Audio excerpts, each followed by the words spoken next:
وہ آدمی اس مال کو اپنے فائدے میں یا اپنے اوپر خرچ نہیں کر سکتا ہے، کسی اور کو دینا ہے۔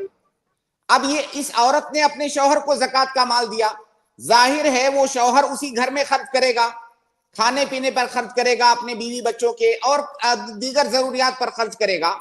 ایسی صورت میں وہی زکوٰۃ کی رقم لوٹ کے اسی بیوی پر خرچ کی جائے گی۔ تو کیا یہ اس اصول کی خلاف ورزی ہے کہ زکوٰۃ کا مال اپنے اوپر خرچ نہیں کر سکتے؟ کیا اس بیوی کے لیے جائز ہے کہ اس زکوٰۃ کے مال کو کھائے جو شوہر لے کر کے اس کو کھلا رہا ہے؟ اس کا جواب یہ ہے کہ ہاں، اس کے لیے بالکل جائز ہے۔ اس بیوی کے لیے بالکل جائز ہے کہ اپنی زکوٰۃ جو اس نے اپنے شوہر کو دیا ہے، جب شوہر اس کے اوپر خرچ کرے تو اسے وہ استعمال کرے اور اس سے فائدہ اٹھائے۔ اس کی دلیل کیا ہے یا اس کا سبب کیا ہے؟ اس کی دلیل یہ ہے کہ ایک ہی مال کی حیثیتیں بدل جاتی ہیں۔ وہ مال کسی ایک انسان کے پاس ہوتا ہے تو اس کی کوئی اور حیثیت ہوتی ہے، دوسرے انسان کے پاس وہی مال چلا جاتا ہے تو اس کی حیثیت بدل جاتی ہے۔ جب وہ مال زکوٰۃ کی شکل میں اس بیوی کے پاس تھا تو وہ زکوٰۃ کا مال تھا۔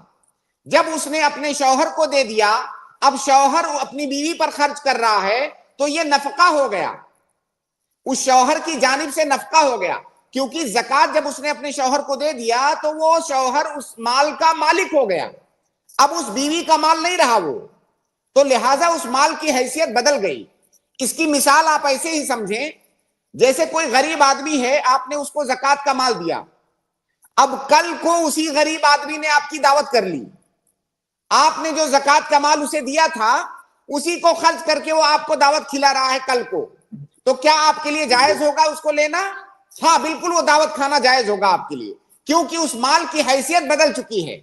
تو مال کی حیثیت بدلنے سے اس کا حکم بھی بدل جاتا ہے، جیسا کہ اللہ کے نبی صلی اللہ علیہ وسلم کی ایک حدیث ہے کہ لا تحل الصدقۃ لغنی الا لخمسہ، اس طرح کے حدیث کے الفاظ ہیں کہ کسی مالدار آدمی کے لیے زکوٰۃ لینا جائز نہیں ہے، ہاں 5 طرح کے لوگ ایسے ہیں جو مالدار ہوتے ہوئے بھی زکوٰۃ کو لے سکتے ہیں، اور انہی 5 میں سے ایک انسان وہ ہے کہ جس کے اوپر زکوٰۃ کا مال ہدیہ کیا گیا، کسی فقیر نے زکوٰۃ کا مال لیا کہیں سے اور اسی مال کو کسی امیر آدمی کو ہدیہ کر دیا اس نے، تو جب ہدیے کی شکل میں آپ کو ملا وہ مال، گرچہ آپ غنی ہیں تو آپ کے لیے وہ جائز ہے، کیونکہ جو آپ کو ملا ہے، جس راستے سے آپ کو مال آیا ہے وہ زکوٰۃ کا راستہ نہیں ہے، اس مال کی حیثیت بدل چکی ہے۔ لہٰذا وہ عورت جس نے اپنا مال، زکوٰۃ کا مال اپنے شوہر کو دیا ہے جو کہ جائز ہے، دوبارہ اسی مال کو استعمال کرنا اس بیوی کے لیے جائز ہے، کیونکہ اس مال کی حیثیت بدل چکی ہے۔ بہت شکریہ، جزاک اللہ خیر۔ جس سے عقیب امید ہے آپ کو جواب مل گیا ہوگا تفصیل سے۔ جزاک اللہ خیر شیخ۔ بارک اللہ فیک۔ اس کے بعد میں اگلے گیسٹ نواف کو ایڈ کر رہا ہوں۔ نواف، آپ اپنا سوال کریں۔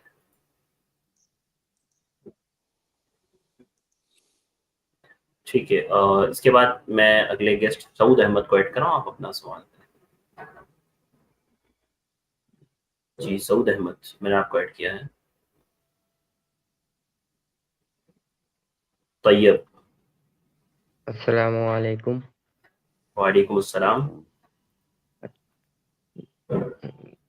سجدے کے لیے پیشانی زمین پر ڈائریکٹ لگنا ضروری ہے؟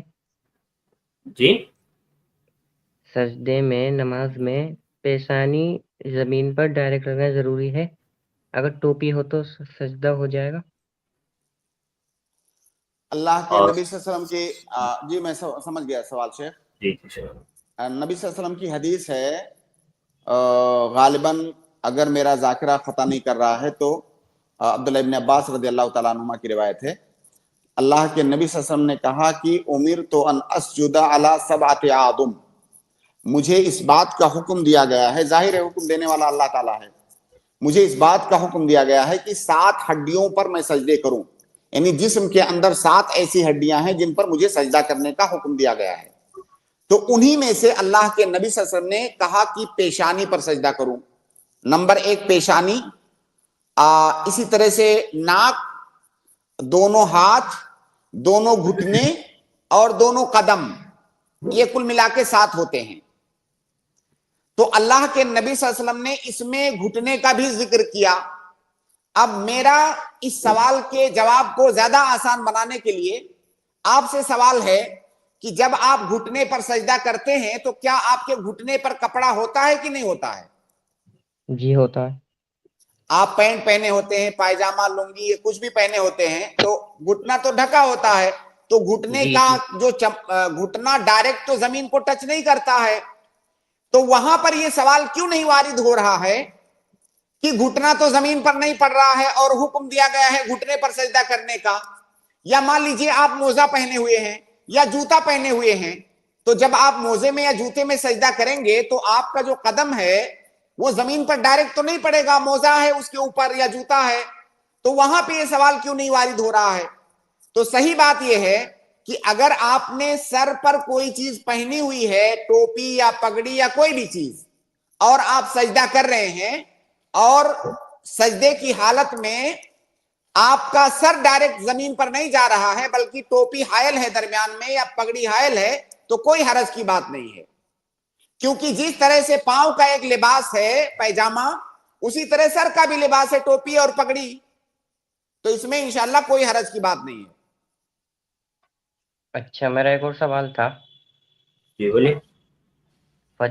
فجر میں غسل کرنا ضروری ہے، اگر غسل کیا تو ٹائم ختم ہو جائے گا تو تیمم کر کے نماز پڑھ سکتے ہیں؟ فجر میں اگر غسل کریں گے تو ٹائم نکل جائے گا، یہ آپ کا کہنا ہے؟ جی ہاں دیکھیے، ایک آپ کے اوپر ایک چیز واجب ہے، غسل کرنا، غسل جنابت کرنا. دوسرا جی واجب ہے ٹائم پر نماز پڑھنا. غسل جنابت یہ شرط ہے، طہارت، الطہارۃ من الحدث والطہارۃ من الخبث، یہ نماز کے لیے شرط ہے. اور شرط کے بارے میں قاعدہ ہے کہ اذا فات الشرط فات المشروط، اگر شرط نہ پائی جائے تو مشروط بھی نہیں پایا جائے گا، یعنی بغیر شرط پورا کیے ہوئے اگر آپ نماز پڑھ رہے ہیں تو آپ کی نماز نہیں ہوگی. اب اگر کوئی جنبی آدمی سوچ رہا ہے کہ ٹائم بہت کم بچا ہے، اگر میں نے غسل کیا، غسل جنابت کیا تو ٹائم نکل جائے گا، تو کیا وہ جان بوجھ کر کے ٹائم نکال رہا ہے یا کسی عذر کی بنیاد پر ٹائم نکل رہا ہے؟ ظاہر ہے اصل میں عذر کی بنیاد پر ٹائم نکل رہا ہے. اگر ٹائم نکل رہا ہے تو نکل جانے دیجئے، یہاں پر آپ گنہگار نہیں ہے ٹائم نکالنے پر، کیونکہ ٹائم آپ نہیں نکال رہے ہیں، آپ کے پاس عذر ہے، ٹائم نکل جا رہا ہے، آپ کے قصد اور ارادے کے بغیر ٹائم نکل جا رہا ہے. لہٰذا غسل جنابت کرنا آپ کے اوپر واجب ہے، کیونکہ یہ شروط صحت الصلاۃ میں سے ہے، اس کے بغیر نماز نہیں ہوگی. تو اگر پانی متوفر ہے آپ غسل کر سکتے ہیں، تو گرچہ ٹائم نکل جائے آپ ٹائم نکل جانے دیجئے، لیکن غسل جنابت کے بغیر نماز مت پڑھیے. بہت اچھا، شکریہ. نماز قضا کرنے کا گناہ تو نہیں ملے گا پھر؟ کیا نہیں ملے گا؟ نماز قضا کرنے نماز کا گناہ تو نہیں ملے گا. گناہ بھائی یہی جواب میں نے دیا ہے، ابھی تو وہی. آپ تھوڑا سا سنا کریں نا. نہیں، میں میں نے نے سنا تھا. آپ نے کیا نماز کو جان بوجھ کر کے اس کا ٹائم نکالا ہے؟ نہیں. آپ کے پاس عذر ہے، بہت بڑا عذر ہے، یعنی شرط نہیں پائی جا رہی ہے آپ کی نماز میں، اس شرط کو پورا کرنے کے لیے آپ کا ٹائم نکلا ہے، تو آپ نے نکالا نہیں ہے، آپ کے پاس عذر ہے، تو آپ کو کوئی گناہ نہیں ملے گا. گناہ اس وقت ملے شکریہ. گا جب بغیر کسی عذر کے نماز کو مؤخر کر دیں گے. بہت شکریہ. جزاک اللہ. بہت شکریہ بھائی طیب بھائی ہمارے ساتھ جوائن ہونے کے لیے. اللہ حافظ. جی اگلے گیسٹ ہے فراز، آپ اپنا سوال کریں. فراز. السلام علیکم شیخ. وعلیکم میرا السلام. سوال کچھ رمضان کے متعلق ہے. پہلا سوال یہ ہے کہ کیا روزے کی حالت میں جو ہم لوگ زبان صاف کرنے کے لیے جبی کا استعمال کرتے ہیں وہ کرنا کیسا ہے؟ اور دوسرا سوال یہ ہے کہ جیسے کہ کوئی شخص تراویح نہیں پڑھ پا رہا ہو کوئی مجبوری کے تحت، لیکن وہ اس کی عادت ہے کہ سحری کے وقت آخری وقت میں 11 رکعت تہجد کی جو نماز ہوتی ہے وہ پڑھتا ہے، لیکن اگر وہ نماز عشاء کے بعد کچھ نوافل پڑھنے کا اس کے میں شوق ہو یا پڑھنا چاہتا ہو تو وہ کتنی رکعت پڑھے اور کس نیت سے پڑھے؟ اور کیا وہ تہجد کی یا قیام اللیل کی نماز بلند آواز سے پڑھ سکتا ہے یا پھر خاموشی سے پڑھے؟ جزاک اللہ خیر شیخ. آپ شیخ دو ہی سوال کرنے کی اجازت دیتے ہیں، اس لیے ماشاءاللہ پبلک بھی ہوشیار ہو گئی ہے، ایک ساتھ 3-4 سوال کر لیتے ہیں. 3-4 سوال کر لیتی ہے.